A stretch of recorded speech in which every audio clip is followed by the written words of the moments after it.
भारत देश को अंग्रेजों की हुकूमत से आज़ादी पाने के लिए लगभग 200 वर्षों तक संघर्ष करना पड़ा था। इसी आज़ादी से जुड़ी कई ऐसी तमाम घटनाएं हैं जो आज एक इतिहास बन चुकी हैं। इन्हीं में से एक है आज़ाद हिंद फौज। इस वीडियो के माध्यम से आप जान पाएंगे कि आज़ाद हिंद फौज कैसे अस्तित्व में आई और गुलाम भारत को आज़ाद करवाने में इसकी क्या भूमिका थी।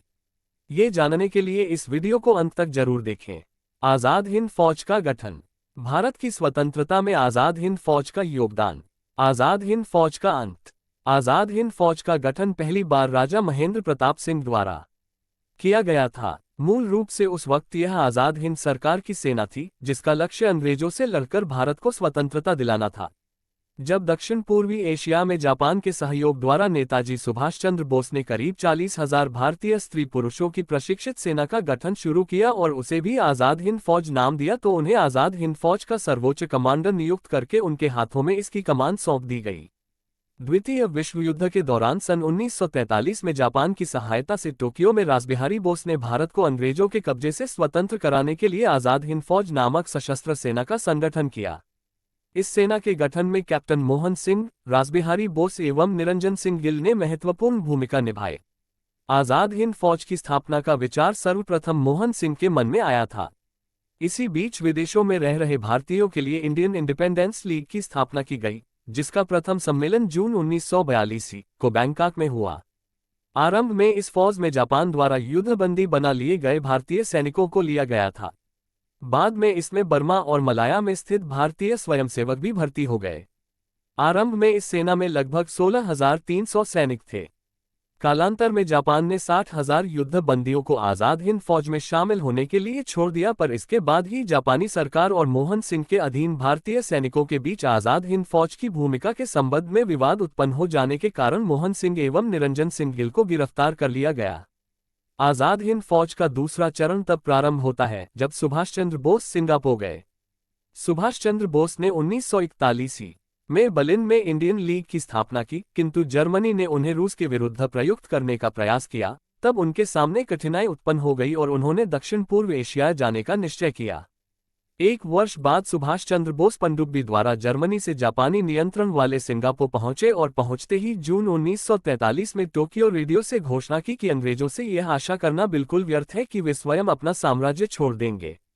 हमें भारत के भीतर व बाहर से स्वतंत्रता के लिए स्वयं संघर्ष करना होगा।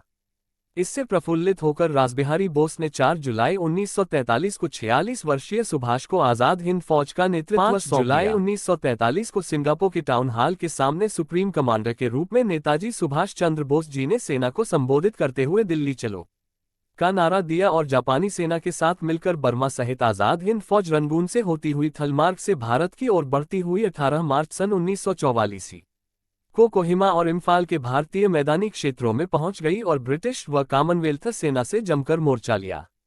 बोस ने अपने अनुयायियों को जय हिंद का अमर नारा दिया और 21 अक्टूबर 1943 में सुभाष चंद्र बोस ने आज़ाद हिंद फौज के सर्वोच्च सेनापति की हैसियत से सिंगापुर में स्वतंत्र भारत की अस्थायी सरकार आज़ाद हिंद सरकार की स्थापना की। उनके अनुयायी प्रेम से उन्हें नेताजी कहते थे। अपने इस सरकार के राष्ट्रपति, प्रधानमंत्री तथा सेनाध्यक्ष तीनों का पद नेताजी ने अकेले संभाला। इसके साथ ही अन्य जिम्मेदारियां जैसे वित्त विभाग सी चटर्जी को, प्रचार विभाग ए अय्यर को तथा महिला संगठन लक्ष्मी स्वामीनाथन को सौंपा गया। उनके इस सरकार को जर्मनी, जापान, फिलीपींस, कोरिया, चीन, इटली, मांचुको और आयरलैंड ने मान्यता दे दी। जापान ने अंडमान व निकोबार द्वीप इस अस्थायी सरकार को दे दिए। नेताजी उन द्वीपों में गए और उनका नया नामकरण किया। अंडमान का नया नाम शहीद द्वीप तथा निकोबार का स्वराज्य द्वीप रखा गया। 30 दिसंबर 1943 को इन द्वीपों पर स्वतंत्र भारत का ध्वज भी फहरा दिया गया। इसके बाद नेताजी सुभाष चंद्र बोस ने सिंगापुर एवं रंगून में आज़ाद हिंद फौज का मुख्यालय बनाया। 4 फरवरी 1944 को आज़ाद हिंद फौज ने अंग्रेजों पर दोबारा भयंकर आक्रमण किया और कोहिमा, पलेल आदि कुछ भारतीय प्रदेशों को अंग्रेजों से मुक्त करा लिया। 6 जुलाई 1944 को उन्होंने रंगून रेडियो स्टेशन से महात्मा गांधी के नाम जारी एक प्रसारण में अपनी स्थिति स्पष्ट की और आज़ाद हिंद फौज द्वारा लड़ी जा रही इस निर्णायक लड़ाई की जीत के लिए उनकी शुभकामनाएं मांगी। मैं जानता हूं कि ब्रिटिश सरकार भारत की स्वाधीनता की मांग कभी स्वीकार नहीं करेगी। मैं इस बात का कायल हो चुका हूं कि यदि हमें आज़ादी चाहिए तो हमें खून के दरिया से गुजरने को तैयार रहना चाहिए। अगर मुझे उम्मीद होती कि आज़ादी पाने का एक और सुनहरा मौका अपनी जिंदगी में हमें मिलेगा तो मैं शायद घर छोड़ता ही नहीं। मैंने जो कुछ किया है अपने देश के लिए किया है। विश्व में भारत की प्रतिष्ठा बढ़ाने और भारत की स्वाधीनता के लक्ष्य के निकट पहुंचने के लिए किया है। भारत की स्वाधीनता की आखिरी लड़ाई शुरू हो चुकी है। आज़ाद हिंद फौज के सैनिक भारत की भूमि पर सफलतापूर्वक लड़ रहे हैं। हे राष्ट्रपिता, भारत की स्वाधीनता के इस पावन युद्ध में हम आपका आशीर्वाद और शुभकामनाएं चाहते हैं। सुभाष चंद्र बोस द्वारा ही गांधी जी के लिए प्रथम बार राष्ट्रपिता शब्द का प्रयोग किया गया था। इसके अतिरिक्त सुभाष चंद्र बोस ने फौज के कई ब्रिगेड बनाकर उन्हें नाम दिए: Mahatma Gandhi brigade, Abul Kalam Azad brigade, Jawaharlal Nehru brigade तथा सुभाष चंद्र बोस ब्रिगेड। सुभाष चंद्र बोस ब्रिगेड के सेनापति शाहनवाज खां थे। 21 मार्च 1944 को दिल्ली चलो के नारे के साथ आज़ाद हिंद फौज का हिंदुस्तान की धरती पर आगमन हुआ।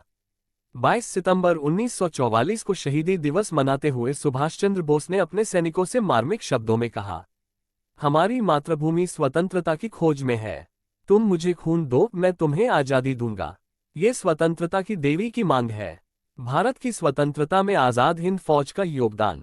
आज़ाद हिंद फौज का प्रमुख उद्देश्य भारत की आज़ादी के लिए अंग्रेजों से लड़ना था। प्रासंगिक रूप से आज़ादी की लड़ाई को आवश्यक गति प्रदान करने में इसने महत्वपूर्ण भूमिका निभाई थी। 30 दिसंबर 1943 में नेताजी सुभाष चंद्र बोस ने पोर्ट ब्लेयर में तिरंगा फहराकर अंडमान और निकोबार द्वीप समूह को ब्रिटिश राज से मुक्त होने वाला पहला भारतीय क्षेत्र घोषित किया था। इसके बाद अप्रैल 1944 में कर्नल शौकत मलिक के नेतृत्व में इसने मणिपुर के मोइरांग में तिरंगा फहराया था। फरवरी से लेकर जून 1944 के मध्य तक आज़ाद हिंद फौज की 3 ब्रिगेडों ने जापानियों के साथ मिलकर भारत की पूर्वी सीमा एवं बर्मा से युद्ध लड़ा, किंतु दुर्भाग्यवश द्वितीय विश्व युद्ध का पासा पलट गया। जर्मनी ने हार मान ली और जापान को भी घुटने टेकने पड़े। ऐसे में नेताजी को टोक्यो की ओर पलायन करना पड़ा और कहते हैं कि हवाई दुर्घटना में उनका निधन हो गया, किंतु इस बात की पुष्टि अभी तक नहीं हो सकी है।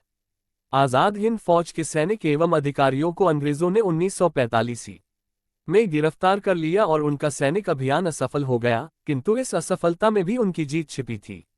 आज़ाद हिंद फौज के गिरफ्तार सैनिकों एवं अधिकारियों पर अंग्रेज सरकार ने दिल्ली के लाल किला में नवंबर 1945 को झूठा मुकदमा चलाया और फौज के मुख्य सेनानी कर्नल सहगल, कर्नल धिल्लन एवं मेजर शाहनवाज खां पर राजद्रोह का आरोप लगाया गया। इनके पक्ष में सर तेज बहादुर सप्राव, जवाहरलाल नेहरू, भूला भाई देसाई और के.एन. कारजू ने दलीलें दी, लेकिन फिर भी इन तीनों की फांसी की सजा सुनाई गई। इस निर्णय के खिलाफ पूरे देश में कड़ी प्रतिक्रिया हुई। आम जनमानस भड़क उठे और अपने दिल में जल रहे मशालों को हाथों में थामकर उन्होंने इसका विरोध किया। नारे लगाए गए, लाल किले को तोड़ दो, आज़ाद हिंद फौज को छोड़ दो। विवश होकर तत्कालीन वायसराय लॉर्ड वेविल ने अपने विशेषाधिकार का प्रयोग कर इनकी मृत्युदंड की सजा को माफ करा दिया। निस्संदेह सुभाष उग्र राष्ट्रवादी थे। यद्यपि आज़ाद हिंद फौज के सेनानियों की संख्या के बारे में थोड़े बहुत मतभेद रहे हैं, परंतु ज्यादातर इतिहासकारों का मानना है कि इस सेना में लगभग 40,000 सेनानी थे। इस संख्या का अनुमोदन ब्रिटिश गुप्तचर रहे कर्नल जी.डी. एंडरसन ने भी किया है। जब जापानियों ने सिंगापुर पर कब्जा किया था तो लगभग 45,000 भारतीय सेनानियों को पकड़ा गया था।